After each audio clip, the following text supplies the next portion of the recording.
বিসমিল্লাহির রহমানির রহিম। প্রিয় দেশবাসী, আসসালামু আলাইকুম। আজকে আমি আপনাদের সাথে একটি বিষয় নিয়ে খুব সংক্ষেপে দুটি কথা বলতে চাই।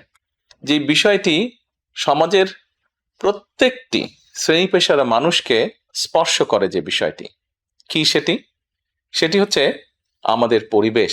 অর্থাৎ আমি, আপনি, আমরা সকলে যে পরিবেশটাতে থাকি সেই পরিবেশটি কেমন, আমার আশপাশটি কেমন। আপনারা নিশ্চয়ই অধিকাংশ ক্ষেত্রে খেয়াল করে দেখেছেন, আমরা ঢাকা শহরের যে কোনো রাস্তাঘাটই হোক, যে কোনো এলাকাই হোক, যে কোনো জেলা শহরের এলাকাই হোক, রাস্তাঘাট হোক, এমনকি উপজেলা পর্যায়েও ক্ষেত্র বিশেষে বিভিন্ন গ্রামগঞ্জেও আমরা দেখেছি যে যেখানে বাজার ঘাট বা রাস্তা চলাচলে বেশি, সেই জায়গাগুলোতে চারিদিকে একটা জিনিস খুব পরিষ্কারভাবে চোখে পড়ে, যেটি আমরা যখন ছোট ছিলাম, আজকে থেকে 40 বছর আগে, 30 বছর আগে দৃশ্যটা এমন ছিল না, কিন্তু বর্তমানে দৃশ্যটা এইরকম। সেটা কেমন? চারিদিকে আমার, আপনার, আমাদের ব্যবহার করা হাতের টিস্যু, অথবা আমার আপনার খাওয়া চিপসের প্যাকেট, অথবা বাসায় ব্যবহার করা রান্নার তেল, যে তার প্লাস্টিকের বোতলটি, অথবা আমি বা আপনি পানি পান করেছি প্লাস্টিকের বোতল থেকে, সেই বোতলটি, এরকম আরো অনেক ধরনের আবর্জনা যত্র তত্র সব জায়গায় ছড়িয়ে আছে। কোনো জায়গায় একটু বেশি জমা হয়ে আছে, অথবা যত্র তত্র লোকালয়ে চারিদিকে ছড়িয়ে আছে।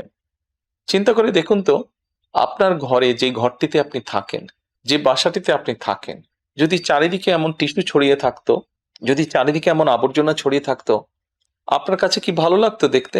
নিশ্চয়ই না, আমাদের কারো কথাই ভালো লাগতো না। কবি তো সুন্দরভাবে লিখেছেন, সবুজ শস্য শ্যামলা আমার এই ভুবন।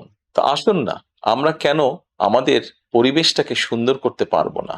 AKS অর্জন করলো গিনেস ওয়ার্ল্ড রেকর্ডস। AKS বাংলাদেশের অধিকাংশ মানুষই পায়ে হেঁটে চলে, অথবা রিকশায় যায়, অথবা বাসে চলাচল করে।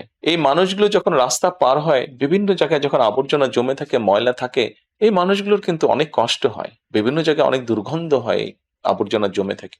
তবে আমরা যদি সকলে মিলে একটু সচেতন হই, আমরা যদি নিজেরা সচেতন হই, যত্রতত্র যদি আমাদের ব্যবহারকৃত আবর্জনাগুলো যদি যত্রতত্র আমরা না ফেলে দিই, আমরা যদি একটি নির্দিষ্ট জায়গায় এই আবর্জনাকে জমা করি এবং নির্দিষ্ট উপায়ে যদি এটাকে পরে ধ্বংস করি, তাহলে যেমন আমাদের পরিবেশটি ভালো থাকবে, ঠিক একইভাবে আমরা আমাদের পরিবেশটাকে সুন্দরভাবে রাখতে পারবো।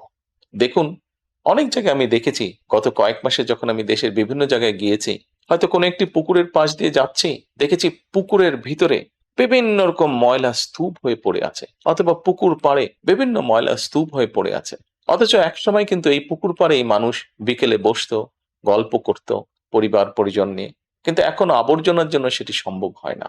ঢাকা শহরেও বিভিন্ন পার্ক আছে, বিভিন্ন জেলা শহরেও বিভিন্ন পার্ক আছে।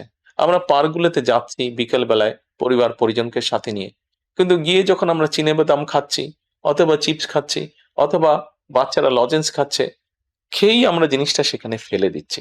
আমরা যখন যাই তখন হয়তো যারা পরিচ্ছন্ন কর্মী তারা হয়তো পরিষ্কার করে রাখছে, কিন্তু আমরা যখন বেরিয়ে আসছি তখন আর সেটি আগের মতন পরিষ্কার থাকছে না। কিন্তু যদি যে পরিষ্কার থাকতো, আপনি যদি পরিষ্কার করে রেখে আসেন, আপনার পরবর্তীতে যে যাবে সেও সেই পরিচ্ছন্নতা, সুন্দর পরিবেশটি উপভোগ করতে পারবে। কাজে আসুন না, আমরা যদি আজকে থেকে প্রত্যেকে সচেতন হই, আমাদের হাতের আবর্জনা বা ব্যবহৃত আবর্জনা যদি নির্দিষ্ট জায়গায় সুন্দরভাবে আমরা গুছিয়ে ফেলি, তাহলে ধীরে ধীরে হয়তো আমরা আমাদের এই বাংলাদেশটাকে আবর্জনা মুক্ত করতে পারবো, সুন্দর একটি পরিবেশ গড়ে তুলতে পারবো। দেশটা তো আমাদের সকলের।